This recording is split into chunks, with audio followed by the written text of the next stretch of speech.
حضرت عمر بن عبدالعزیز رحمۃ اللہ تعالی علیہ کے گورنر نے لکھا کہ حضرت صاحب گورنر ہاؤس کی عمارت کمزور ہو گئی ہے، نہیں بنا لوں، تو آپ فرمانے لگے تو عدل کا قلعہ کیوں نہیں بناتا، انصاف کی دیواریں کیوں نہیں کھڑی کرتا؟ فرمایا چھوڑ اینٹیں لگانا، عدل و انصاف کا قلعہ بنا۔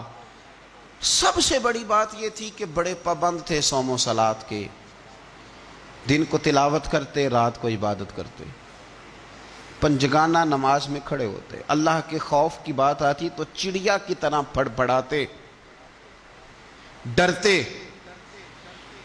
آپ کی اہلیہ کہنے لگی عمر بن عبدالعزیز یہ کیفیت کیسے ہوئی؟ فرمانے لگے ایک ذہن میں بات بیٹھ گئی تھی کہ رب نے حساب پوچھنا ہے اور میں نے حساب دینا ہے، تو جس کو پتا ہونا میں نے حساب دینا ہے اور مجھ سے کسی نے حساب پوچھنا ہے، حساب دینا ہے اور کسی نے حساب پوچھنا ہے، تو فرماتے ہیں جب یہ ذہن بن گیا نا کہ میں نے حساب دینا ہے اور رب نے حساب پوچھنا ہے، تو بس پھر میں نے حساب کر کے رکھنا شروع کر دیا۔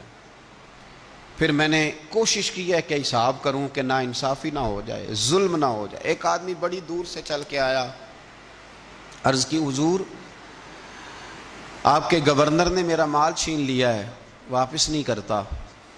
تو حضرت عمر بن عبدالعزیز رحمۃ اللہ نے رکا لکھا، فرمایا میں نے تو تجھے نیک آدمی سمجھ کے گورنر بنایا تھا اور تو لوگوں کے مال نہیں واپس کرتا، فوراً واپس کر۔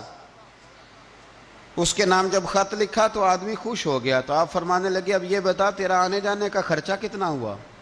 عرض کی حضور کیا مطلب؟ آپ فرمانے لگے ایک تجھ پہ ظلم ہو اور دوسرا تیرے اوپر اور خرچے ڈالے جائیں۔ دیکھیں نا، ایک آدمی کی زمین پہ قبضہ ہو، پھر وہ وکیل کرے، پھر وہ گواہ اکٹھے کرتا پھرے، پھر وہ مسائل میں الجھ جائے۔ جناب عمر بن عبدالعزیز نے ہمیں ایک سوچ عطا فرمائی، فرمایا ایک تیرے اوپر ظلم ہوا، ایک تجھے اتنی تکلیف ہوئی یہاں آنے کی، اور ایک تیرا خرچ ہوا، بتا کتنے پیسے؟ عرض کی حضور میرا تو لاکھوں کا مال آپ نے واپس کرا دیا ہے، اب چھوڑے خرچے کو۔ فرمایا نہ بھائی، یہ میرے رسول کائنات کا دین ہے، اس میں ہم ہر شے کا حساب کر کے رکھیں گے۔ تیرا خرچ ہوا ہے، تیرا خرچہ ہوا ہے، تجھے آنا پڑا، تجھے جانا پڑا۔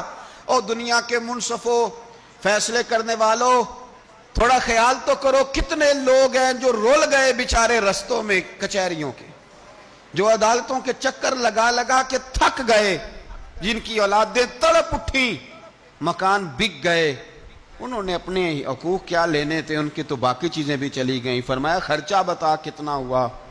عرض کی حضور 60 دینار تقریباً۔ فرمایا اسے مال خزانہ سے 60 دینار بھی دو۔